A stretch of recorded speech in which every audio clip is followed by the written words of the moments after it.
सभी साथियों को नमस्कार। जय हिंद, जय भारत। मैं रुद्रेश राघव आप सभी का स्वागत करता हूं आपके अपने YouTube channel Rudresh jobs YouTube channel पर। प्यारे साथियों, रेलवे ग्रुप डी को लेकर के लगातार मैंने आपसे यही कहा था कि 2025 में आपका एग्जाम मुझे नहीं लगता कि लग जाएगा, लेकिन यूट्यूब पर आपने वीडियोस देखे, नोटिस आया, तो कुछ समय के लिए मैं भी रुक गया कि शायद भर्ती भाई अब तो लग रहा है कि एग्ज़ाम आपका हो जाएगा। लेकिन छानबीन करने के बाद में फिर समझ में आया कि एग्ज़ाम नहीं लगेगा, क्योंकि आरआरबी ने ये गलत डिसीजन लिया नवंबर में डेट दे करके।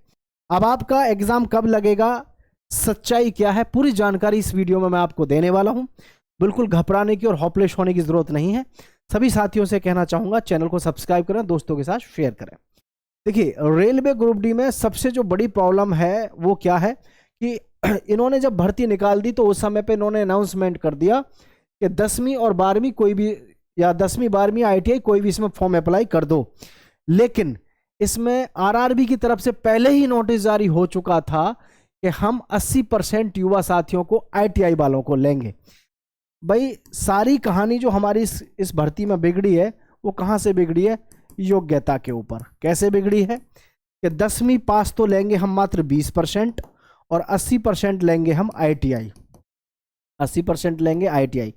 ये विचार ऐसा आया क्यों? क्योंकि आप सभी को मैं बता दूं साथियों, हालांकि शुरू से मैं बताता आ रहा हूं, आप देखो कोई भी अपडेट यहां पर आपको ऐसी नहीं मिलेगी, मतलब पूरा सेटिस्फेक्शन आपको यहां पे मिलेगा। ठीक है, देखो इन्होंने कहा है कि भाई भारत सरकार का भी सोच सही है कि आईटीआई हर साल लाखों बच्चे करते हैं, और सहकारी आईटीआई कॉलेज सरकार हर साल करोड़ों रुपया खर्च करती है सहकारी आईटीआई पर। पता है आपको? सहकारी आईटीआई हर जिले में है ना। लाखों की संख्या में हर साल बच्चे यहां से क्या होते हैं, पास होते हैं, आईटीआई की डिग्री, आईटीआई का जो हमारा सर्टिफिकेट है वो लेते हैं। अब प्रॉब्लम यहां सबसे बड़ी क्या आती है कि आईटीआई के जो बच्चे होते हैं, प्रॉब्लम भी नहीं है, अच्छी बात है, मतलब आईटीआई के बच्चों को कहीं ना कहीं नॉलेज होती है ऑपरेट करने की, हर चीज़ को। इलेक्ट्रिशियन है तो इलेक्ट्रिकल काम अच्छा जानता है, अगर कोई बेल्डर है तो बेल्डिंग का काम अच्छे से जानता है। कुल मिलाकर के कहीं ना कहीं एक दक्षता तो है उनके अंदर, कौशलता है। ये मत कहिएगा कि मैं आईटीआई वालों का पक्ष ले रहा हूँ, मैं अभी आ रहा हूँ 10th पास के पास में, घबराइए मत। ठीक है, तो ये जो हमारे सहकारी विद्यार्थी हैं, सहकारी से जो आईटीआई करते हैं, प्राइवेट से करते हैं, इनके पास में प्राइवेट सेक्टर में बहुत ज़्यादा बड़ा कोई स्कोप होता नहीं है। क्यों नहीं होता? क्योंकि इनकी जो सैलरी है प्राइवेट सेक्टर में बहुत ज़्यादा नहीं होती है, तो उस वजह से कहीं ना कहीं इनके भी मन में रहता है। अब सबसे बड़ी प्रॉब्लम यहाँ होगी, इन्होंने जब ये नोटिस जारी किया कि 80% युवाओं को हम रेलवे ग्रुप डी में लेंगे, तो भाई जब भर्ती आई तो इन्होंने केस डाल दिया कि 80% बोल दिया आपने, तो हमने आईटीआई इसी लालच में करी। चाहे उन्होंने भाई कैसे भी की हो, लेकिन उनकी बात भी सही है। 80% का इन्होंने बोल दिया, तो फिर इन्होंने 10वीं और 12 आईटीआई दोनों को कैसे ले लिया? अब अगर देखें तो वैकेंसी कितनी है, मात्र 32,000 कुछ है। तो 32,000 में देखते, अगर 80% लेते तो 8 दूनी 16। यहाँ से देखें आप, इसका अगर आप 80% इसका लेते हैं तो कितना हो जाएगा? 8 तिया 24, लगभग 24 से 26,000 के आसपास तो भर्ती किसकी हो जाएगी? आपकी आईटीआई वालों की हो जाएगी। उनके लिए हाथ में क्या बचेगा? झुंझुना। ठीक है, अब यहां सबसे बड़ी बात एक और भी समझो आप कि 32,000 पोस्ट अगर देखी जाए तो वैसे भी 1,08,00,000 युवा साथी हैं जिन्होंने फॉर्म अपडेट इसमें अपलोड किया है। तो 1,08,00,000 के ऊपर भी देखें तो 32,000 कुछ वैकेंसी वैसे भी कुछ नहीं है। तो कायदा तो ये कहता है कि इसमें वैकेंसी इनहेंस बढ़नी चाहिए। खैर, अभी यहाँ जो ये इन्होंने डिसीजन लिया ना, जैसे कि आरआरबी ने कहा कि हम जो है एग्जाम करा लेते हैं अपना, किसमें? नवंबर में, बगैर पूछे कैट से। जबकि कैट ने शुरू में ही कह दिया था कि भाई आप अब इस भर्ती पर कोई भी किसी भी प्रकार का कोई भी डिसीजन नहीं ले सकते जब तक कि फाइनल डिसीजन ना आ जाए। और ये मैं आपको शुरू से ही समझाता आ रहा था। इन्होंने फिर भी सोचा कि एक बार डेट दे के देखते हैं, ना जाने वो जो हमारा कोर्ट है वो कुछ ना कहे, ऑब्जेक्शन ना उठाए। लेकिन कोर्ट को तो सब पता है भाई, कोर्ट में जब केस चल रहा है तो वकील रोज वहाँ तहरीर दे रहे हैं, युवा साथी रोज जो है चक्कर काट रहे हैं, अदालत में, है ना। तो ये चीजें हैं। अब यहां जो हमारे सामने प्रॉब्लम है कि कोर्ट केस जो चल रहा है इसका फैसला आना है अक्टूबर में।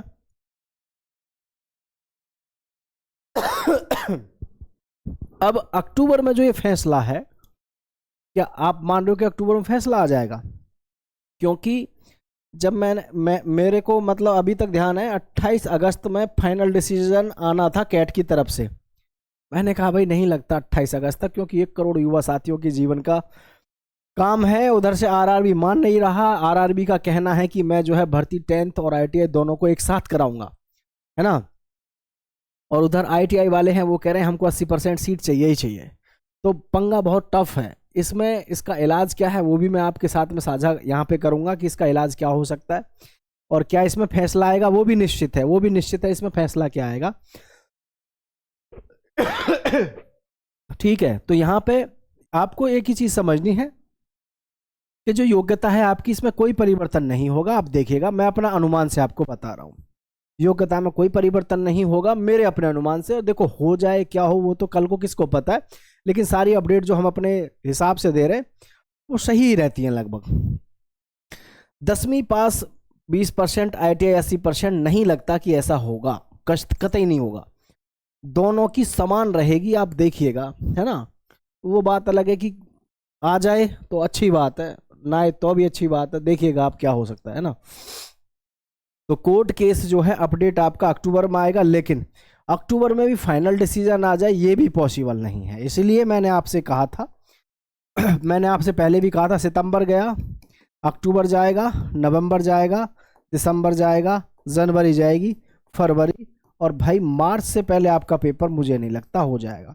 या कितनी भी डेट जारी करो, मैंने ये बात आपसे पहले भी कई बार कही है। क्यों? जैसे इन्होंने सितंबर में कह दिया कि जी हम नवंबर में आपका परीक्षा कराएंगे। यार बीच में 1 महीना है, 1 करोड़ लोगों के लिए इतनी सारी सीटिंग प्लान करना, वो भी सीबीटी कंप्यूटर बेस्ड टेस्ट हमारे देश में वैसे ही कम है।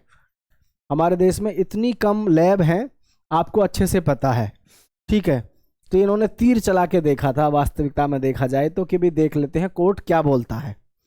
क्योंकि 1 महीने के अंदर रेलवे जैसे 1 करोड़ डिपार्टमेंट, जिसमें 1 करोड़ युवा साथियों ने फॉर्म डाला हो, उनकी भर्ती कराना इतना आसान नहीं है यार। ठीक है, 2-2, 3-3 महीने तो छोटी छोटी भर्तियों में निकल जाते हैं कि भाई कितनी लैब कहाँ कैसे सेट करनी है। खैर पूरे देश में होनी है ये भर्ती। तो ये यहाँ पर आपको देखो, सितंबर तो गया, ठीक है, 1, 2, 3, 4, 5, अभी भी आपके पास में मुझे लगता है 5 महीने हैं। ठीक है, 5 महीने हैं अभी, लगता है मुझे। अक्टूबर में इन्होंने कहा है फाइनल डिसीजन के लिए। आपको हो सकता है लग रहा हो कि डिसीजन आ जाएगा अक्टूबर में, लेकिन मुझे नहीं लगता कि अक्टूबर में भी इसका डिसीजन आ जाएगा, क्योंकि इतना आसानी से लड़के नहीं मानेंगे आईटीआई वाले। आईटीआई के जो हैं वो फिर से इसको लटकाएंगे, और आईटीआई वालों को आप देख रहे हैं पीछा छोड़ेंगे नहीं इसका।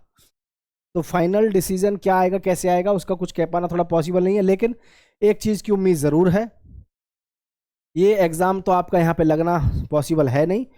फाइनल जवाब क्या आ सकता है इस पे मैं आपको बता दूं, फाइनल जवाब ये आ सकता है मेरा जहाँ तक अपना आइडिया कह रहा है। और आप भी बताइएगा कि मैं सही, आपको मेरी बात सही लग रही है या नहीं लग रही है, वो भी ज़रूर बताइएगा।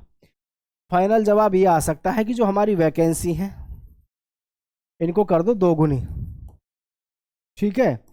आईटीआई वाला और 10th वाला बैठाओ सबको एक साथ और बोलो जिसमें दम है भाई जॉब ले जाओ। समझ रहे हैं, सबके लिए मतलब बराबर ही रहेगा, क्योंकि ये तुमको भी पता है पहले से भर्ती 10वीं क्लास के आधार पे होती आ रही है। तो पॉसिबल है नहीं वैसे आईटीआई का, खाली आईटीआई का 80% हो जाए, पॉसिबल लगता नहीं, ठीक है। तो मैं आपको बता रहा हूँ भाई, देखना आप, भगवान करे कि आपका एग्ज़ाम पहले लग जाए, लेकिन आपका एग्ज़ाम जो है फरवरी और मार्च से पहले मुझे नहीं लग रहा है कि एग्ज़ाम आपका हो जाएगा। बाकी देखो कोई कुछ भी कह रहा है, मैं तो आपसे पहले ही बहुत समय पहले से ही बोलता आ रहा हूँ कि एग्ज़ाम आपका कहीं ना कहीं डिले तो है, क्योंकि 1 करोड़ युवाओं के भविष्य के साथ इतना आसान नहीं है डिसीजन ले पाना कोर्ट के लिए भी, ठीक है। तो सभी साथियों से मैं कहना चाहूँगा, जो भी साथ में जुड़े हुए हैं, मेरे यानी रुद्नेश जॉब यूट्यूब चैनल को सब्सक्राइब करें और दोस्तों के साथ शेयर करें। आपका बहुत बहुत धन्यवाद साथ में जुड़े रहने के लिए। नीचे कमेंट में ज़रूर बताएं आप 10वीं पास हैं या ITI पास हैं। जय हिंद साथियों।